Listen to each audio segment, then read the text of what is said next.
सालगिरह हो वतन की आज़ादी की, तो इसका जश्न हर कोई अपने अपने अंदाज में मनाने की कोशिश जरूर करता है।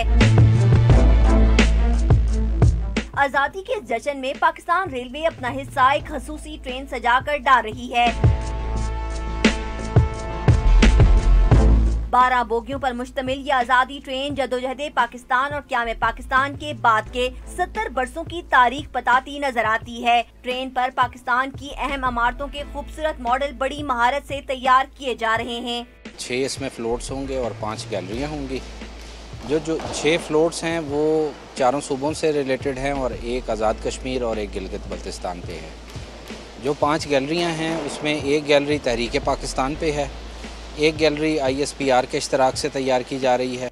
अमन, मोहब्बत और इत्तेहाद का पैगाम देती ये आज़ादी ट्रेन एक माह में मुल्क के 4 सूबों का चक्कर लगाएगी। जश्न आज़ादी के लिए 4 सूबों के सकाफती रंगों से सजी इस ट्रेन में वतन से मोहब्बत का रंग सबसे गहरा है। कैमरामैन मंसूर अहमद के साथ वजिया खानी, डॉन न्यूज़, रावलपिंडी।